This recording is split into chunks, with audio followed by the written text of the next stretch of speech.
ભેદભાવ ભાગ 14. અણબનાવની શરૂઆત. લેખિકા માનસી દેસાઈ શાસ્ત્રી. અજય આંખો બંધ કરીને સૂઈ રહ્યો હતો, પણ ઊંઘ તેને સ્પર્શતી પણ ન હતી. પ્રિયા બાજુમાં પડેલી હતી, પણ આ રાતે તેની પાસે હોવા છતાં ખૂબ દૂર હતી. મનના ખૂણે ખૂણે કંઈક તૂટતું હતું, અવાજ કરી રહ્યું હતું, પણ એ અવાજ બહાર આવવા માટે હજી ડરતું હતું. સવાર જે બધું કહી ગઈ હતી. સવારની ચા પ્રિયા પહેલાંની જેમ ચૂપચાપ બનાવી રહી હતી, પણ આજે એમાં મીઠાશ નથી.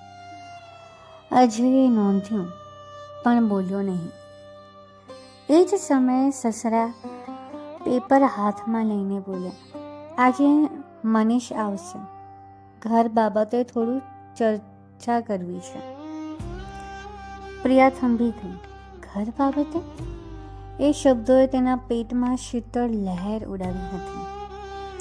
ચર્ચા પણ પારકી બહુ વખત. ડ્રોઈંગ રૂમમાં સસરા, સાસુ, મનીષ અને કિરણ બેઠા હતા. પ્રિયા રસોડામાં. અજય ઓફિસ જવા તૈયાર થતો હતો અને ઘર વિશેના નિર્ણય, ઘરની વારસાની વાત, ઘરની રિપેરિંગની વાત, બધું જ ચર્ચા હતું, પણ ઘરની વહુ વગરનું હતું. પ્રિયા રસોડામાંથી સાંભળતી. દરેક શબ્દ તેના હૃદય પર નાના ઘા કરતો હતો. કિરણ શું કહે છે? મનીષ તું શું માને છે? ક્યારેક પ્રિયા શું વિચારે છે એવું કોઈએ પૂછ્યું જ ન હતું. મનીષ પ્રિયા પાસે આવ્યો, પણ નજર ઊંચકતા બોલ્યો, ચા મૂકી દે. કોઈ ભાભી નહીં, કોઈ સન્માન નહીં, બસ આદેશ. પ્રિયાએ કપ મૂક્યો. જીવનમાં ઘણીવાર ચૂપ રહી હતી, પણ આજે તેને ચૂપમાં પણ અવાજ હતો. આજે તેણે વિચાર્યું કે આ કેવો ભાવ છે. કિરણ હસીને બોલી, મને લાગે છે આ ઘર નાના ભાઈને આપવું જોઈએ. મોટાને તો નોકરી છે, એ તો ચાલી જ જશે. એ વાક્ય બળતું કંઈક બનીને પ્રિયાના કાનમાં પડ્યું. સાસુએ માથું હલાવ્યું. સસરા ખાંસી કહીને મૌન રહ્યા. એ મૌન, એ જ સ્થિતિ મોટો જવાબ હતો. અજયની જાત સાથેની લડાઈ શરૂ થઈ ચૂકી હતી. ઓફિસમાં અજય ક્લાયન્ટ સાથે બેઠો હતો, પણ ધ્યાન ઘરે જ અટવાતું હતું. પોતે શર્ટ ન લે, પોતાના શોખ દબાવે, બિલ ખર્ચ, ભેટ બધું જ કરે, અને છતાંય ઘરના નિર્ણયોમાં બહાર વાળો.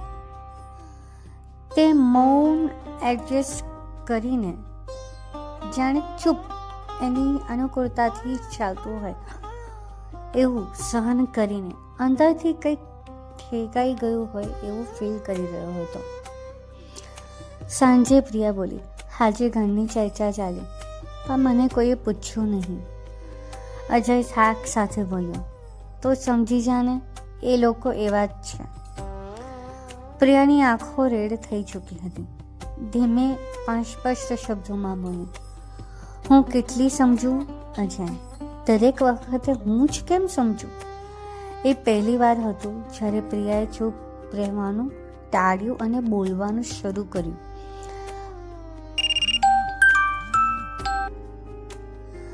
રાત્રે પ્રિયા બારમાં ઊભી રહી હતી. ઘરોમાં દીવો પ્રગટ્યો હતો. દરેક ઘરમાં ઉજાસ હતો અને તેના અંદર અંધારું હતું.